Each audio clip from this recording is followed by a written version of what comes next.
In the news this week, keep our borders closed, please. The inevitable is coming as leading doctors urge WA to be masks and test ready. An exclusive with Dr. Andrew Miller. Complicated app. Problems hit users of ServiceWA as the opposition slams reopening preparations. And Novak Djokovic's 11th hour visa appeal after it was cancelled for the second time. Plus, Dr. Mark Duncan-Smith's comment. This is The Evening News with Ivan Learn and Sarah Smith. Good evening. Dr. Miller's exclusive on Novak's deportation shortly. First, a COVID-19 update with the return of indoor public mask mandates following 5 new local cases on Omicron spread. The 2 new local cases, a male and a female, have been identified as contacts of previously reported cases. Both cases have been linked to natural spa therapy business in Applecross. It is believed both cases were infectious in the community, and contact tracers are working with these cases to determine potential exposure sites. These potential exposure sites will be added to the Healthy WA and WA government websites as soon as they become available. Both cases are now in self-quarantine. Their known close contacts are currently being investigated and will be directed to get tested immediately and self-quarantine. It's clear the number of cases of the Omicron variant is growing, and so is the risk to the community. Since the 8 p.m. cut-off last night, I can confirm as of 1 p.m. today, another 3 local cases have already been reported. The 3 new local cases will be included in tomorrow's update. 2 of these local cases have also been linked to natural spa therapy business in Applecross. This is a site of significant concern. There are now 6 local cases directly linked to this Applecross business, and I implore anyone who has visited this business between the 7th and 13th come forward and get tested immediately. Do not hesitate. Do not assume you're fine because you have no symptoms. You must go and get tested. In light of the spread of Omicron in our community, we need to implement new public health measures. Based on the latest advice from the Chief Health Officer, as of 6 p.m. tonight, we'll be reintroducing the mask mandate for all public indoor venues. The mask mandate will not apply to the home and will not apply for children doing vigorous indoor exercise or children under 12. We know that masks have a significant impact in helping stop the spread of the virus. It's important we all do our bit to help limit the spread. The countdown is on and the clock is ticking. WA's border reopening seems inevitable as leading doctors warn we aren't ready, and public says we don't want it. Medical experts says it's more important for the public to get their masks and rapid antigen tests ready, as reopening won't guarantee the end of lockdowns. AMA spokesman Dr. Andrew Miller joined me exclusively this week. Doctor, thanks for joining us in such short notice. First, the decision of Novak Djokovic's visa cancellation from Federal Immigration Minister. What do you make of it? Well, I think it's important that people do the right thing, and particularly people who have celebrity status, who have a big following, must be held accountable the same way as anyone on the street. We've been through a couple of years of very difficult restrictions around travel, around getting across borders, and around trying to encourage people to get vaccinated. So it would have been a very bad look indeed if someone who's essentially taken a position against vaccines were to be able to just come and go from the country as they please. Now, I think the government could have handled it better. Tennis Australia probably could have handled it better. But at the end of the day, as with all rules in tennis or in life, they should apply equally to everybody. What can we learn from this incident, given the public has high expectations on government officials and celebrities? Well, that's right. The government do quite rightly need to control who comes across the border, and it's a very bad example to others at a time when we're trying to encourage people to not only get vaccinated, but also get their third dose vaccination if they're adults, and to get their kids vaccinated if they're eligible. Sports people do have a responsibility. I believe they get extremely well paid for what they do, and therefore they owe something to the community that looks up to them to actually be responsible, particularly about things that have to do with health. And I think that there's a lot of people around the world who look up to sports stars like Novak. He's obviously very, very skilled at what he does, and it's just a real shame that he's taken an anti-health approach here and preferred his own opinion over that of people who are experts in medicine. I wouldn't tell him how to play tennis. I'm not quite as good as he is at tennis. And I think a bit of humility, as other tennis players have shown in accepting the science and going along with vaccination, would not go astray. Back to our main topic now. We know reopening is not the end of the story because we have to learn to live with the virus, and it doesn't mean there won't be lockdowns. Do you believe it will happen? Well, if the health system starts to collapse and essential supply lines start to collapse and utilities aren't working because there's too many people off sick, then we have to do what Europe's doing, which is to go back towards more severe measures. So in places like the UK and in Denmark and in Italy, they're talking about needing to do those things. And in fact, in Italy now, they're finally getting around. Unfortunately, they still don't have all of the people vaccinated who need to be, so they're just making it compulsory for everybody over the age of 50. So whilst high vaccination is helpful, you do need the other elements of the puzzle to be there. And if we just throw the door open and let the disease in without having our ducks in a row with testing and masks as well as vaccination, then there's going to be a lot of suffering in the community. There's going to be a lot of anger. There's going to be a lot of resentment, and Western Australia will have squandered its good fortune. What about high quality masks? Do we have enough stock for everyone given Omicron is so sneaky?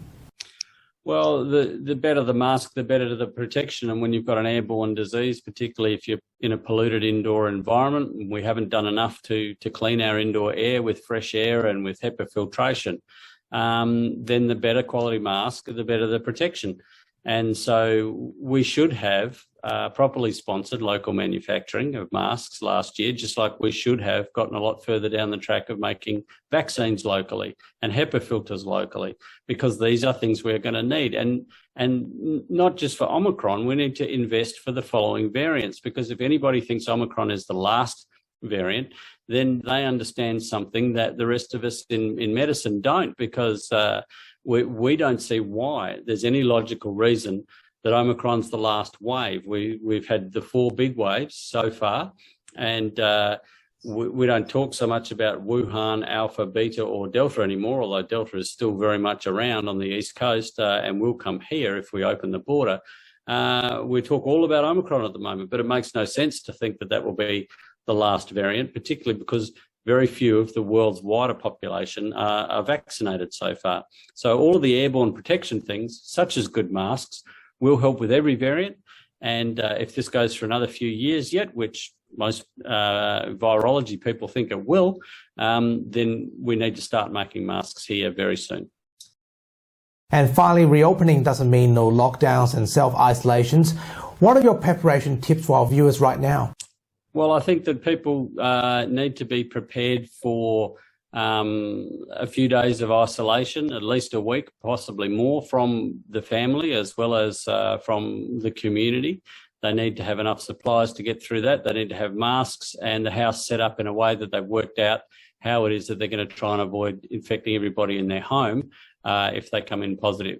But right now, the main responsibility should be on the government to explain how they're going to give us the tests and the masks that we need so that we can function as a community, and what's the care arrangements going to be, particularly for the elderly if they get affected by this. So people should be demanding that the government get their act together before we open. Dr. Andrew Miller, thanks for your expertise, and as always, we wish you good health. Thank you. A tennis game often goes down to the wire, and so are the last-minute preparations for the Australian Open, Ivan. That's right. Novak Djokovic's 11th hour appeal went underway this weekend after the immigration minister cancelled his visa for the second time. Steve Anderson has more on this. Hey, Steve. Hey, Ivan. Well, it has happened. World #1 tennis player Novak Djokovic's visa has been terminated, and he'll soon be returning to Serbia. His deportation also includes a 3-year travel ban from Australia. In a statement, Novak says, "I'm extremely disappointed with the court ruling to dismiss my application for judicial review of the minister's decision to cancel my visa, which means I cannot stay in Australia and participate in the Australian Open. I respect the court's ruling and I will cooperate with the relevant authorities in relation to my departure from the country." Prime Minister Scott Morrison has said that he welcomes the federal court's decision in an attempt to keep Australia's borders strong.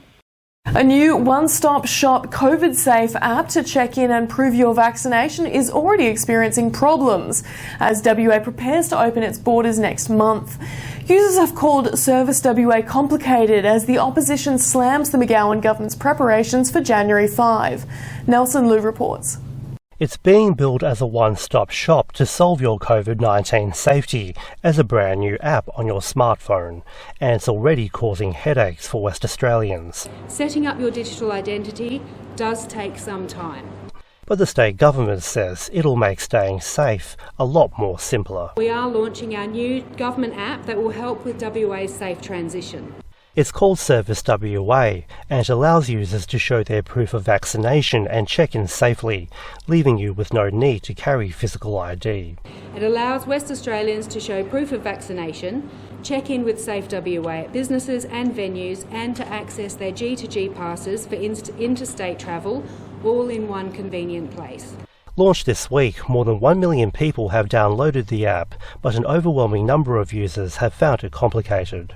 Problems include downloading it, issues accepting identification and adding vaccination certificates, long setup times while being locked out, and online queues all add to frustrations. The state government admits setting up the ServiceWA app is a little bit complicated, but when complete, it'll make checking in and proving your vaccination status a little bit easier. And this will make entering venues and events much quicker and more efficient. We are now, with this announcement, with ServiceWA, making it much easier for West Australians to go about their life in as normal a way as possible in this pandemic. The hospitality industry has backed the app, saying it'll make it easier for people to enjoy their night out. I think this is the way forward to make sure that we're all compliant, everybody's doing the right thing. But the opposition has slammed its technical difficulties. Unless you've got, I think, version 7 in your Android and version 14.2 on your Apple, you can't download the software. So it adds to their criticisms of the government's border reopening strategy. it seems to be clear that what's happening is ad hoc and we're not in the shape we should be in to open up.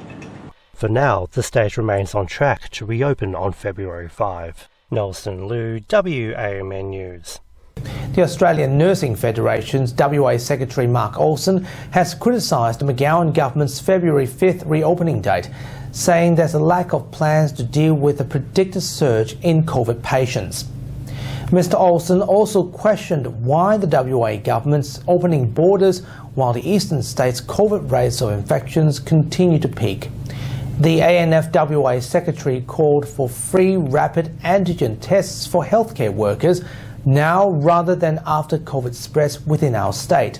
He mentioned the need to get undergrad nursing students to set up as backup workforce when COVID eventually enters WA. Mr Olsen also said a survey showed 73% of ANF members did not want borders to open on the 5th of February. WA police have taken swift action against bikies following the passage of the new unlawful consorting and prohibited insignia laws. Over the weekend, police shut down a bikie gang member's birthday party at the pool area at the Scarborough Hotel, with Rebels and Hells Angels tattoos visible to the public.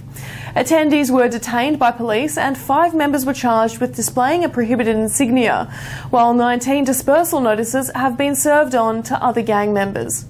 Is good use of those laws. We did ask the government for those laws. They came in effect Christmas Eve.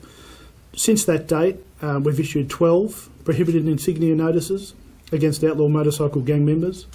We're up to 19 dispersal notices. Each of those interactions have been very similar to what you've seen today. We issued 4 just last night at another pub for Comanchero members. So you can actually see that the WA Police is taking these laws very seriously. A disability support worker has shared her fears of losing loved ones in aged care facility as WA prepares to reopen. Reporter Meleva Thorne has the extra report. Melly, what is this about? Well, Ivan, a lot of people are focusing on the scientific and medical impacts of COVID. This story, however, looks at the impact of the disease on our relationships with those around us. During an interview with WMN Extra News Club, Beck Hocking shared her concerns about a lack of support for the disabled in the COVID era, with many suffering in silence. She discussed the challenges she and her father, who is currently in an aged care facility, must grapple with. I'm not looking forward to the borders reopening because having to go 2 months without seeing my dad, no one wants that. I love my dad. Not being able to see my dad for 2 months was absolute hell. You can watch and read part 1 of her story by subscribing to WMN Extra News Club. Back to you, Sarah, and I wish you all the best. Thanks, Melly, and to you too. Police are searching for a man who allegedly sexually assaulted and robbed a young woman on her way home from work. The woman was walking through the Charles Treasure Park in Cannington at around 11:30 p.m. on December 23, when the man approached her and proceeded to sexually and physically assault her. Police allege the man stole her handbag and other belongings. They're asking anyone who has seen the man pictured or who may have any relevant information to contact Crime Stoppers. Recent graduates from the WA Police Academy will play an important role in protecting West Australians from COVID, with 59 recruits graduated from the Police Academy this week. The members of the graduating Red and White Squad come from a diverse range of backgrounds. 8 had held careers in retail, 5 in hospitality, and 1/3 were 30 years old and over. With the border reopening soon, there are confidence that these newly minted officers are prepared for the COVID challenge from February. Wonderful to see mostly young Western Australians stepping forward at this really demanding time, but taking on the very challenging but incredibly rewarding job of being a police officer in Western Australia. Good luck to all the officers. And now here's AMA WA President Dr. Mark Duncan-Smith with his weekly COVID-19 update and commentary. A lot of questions being asked about that if we end up with an outbreak before February the 5th, about what we should do about that. And the short answer is it should be suppressed. Now, the reason for that is the best protection that we have against COVID is vaccination. And it's also been shown that booster vaccinations significantly increase protection against Omicron. Now, if you've had your booster, if you're due to have it, I would strongly urge you to get it. If you've had your booster, you've got 98% protection against severe disease if you get Omicron. And again, to all the parents out there, again, with that concept of making sure that everyone that's eligible is vaccinated, 5 to 11-year-olds are now eligible to have their first dose. I would strongly urge you to move forward, get a plan, either look at one of the state booking places, your GP or pharmacist, but I would have a plan to get your child vaccinated. It is a very good thing. My daughter was vaccinated earlier this week. It is a very, fulfilling feeling to know that I've gotten her vaccinated, so her risk of severe disease is down to 80% now. So I really would urge all people to do that. If you are pregnant with COVID, pregnancy and COVID is a very, very bad combination. And I would certainly urge you to talk to your obstetrician, your GP, if that's who's taking care of it. Because again, vaccination is your best protection, and also the protection for your unborn baby, because they will get passive antibodies from you. And again, vaccination is the answer for that as well. If there's people out there that don't understand English as well, then I urge you strongly to look at government websites where they should have information sheets in more than one language, and also talk to your friends that perhaps might be more bilingual, and get more information from them. But as you go through this process, I strongly urge everyone to look for reputable websites. Look for government-based websites with strong, proper information that is accurate, that is based on facts. It's coin a phrase of someone that I don't have a lot of respect for. Most of the rubbish you hear out there about vaccines being dangerous, vaccines having chips, vaccines causing 2 heads to evolve or whatever, it's all fake news. Look for trusted information, look for the facts, trust your doctors, trust the information that we're giving you. Before we go, here's Leo with what's coming up on 6 News tonight. Thanks, guys. Tonight on 6 News, the latest on the Novak Djokovic saga. Plus, New South Wales Health reveals almost 1,000 workers have been sacked or quit after not taking the COVID vaccine. And dramatic video overseas captures the moment a tsunami hit Tonga following the eruption of an undersea volcano. You can see full details on those stories and plenty more by heading to our YouTube channel. Just search 6 News Australia or our website, 6newsau.com. A massive congrats to Sarah too for a great innings at WAMN. For now though, guys, it's back to you. Thanks, Leo. You can find the latest news anytime on our website at wamnnews.com.au. Well, Sarah, tonight is your last night. Now, we've been together through one of the most uncertain periods of our time, but you are our anchor, both figuratively and literally. So tonight, Sarah, it's been an honour to be with you, and you have the last words. Well, Ivan, it really has been a wild ride, and we've achieved some great things here at WAM over the last 2 years. I joined WAMN just before the start of the pandemic, when none of us could have ever predicted what a trial by fire it would be. But it has been my privilege to bring you the news during the greatest upheaval of our generation. But it's time for me to pass on the baton to Melissa Thorne. She's a very talented young person, and I think we can expect great things from her when she's behind this desk. And thanks to you too, Ivan, for taking a chance on me and giving me this opportunity to get involved in the world of media. Well, God willing. And Sarah, as I've always said to you, the honour is mine, and it's been the best decision I've ever made. So, the last words. For the last time, thanks for stopping by, and keep watching WAMN News. The team will be back next Sunday. I'll see you then.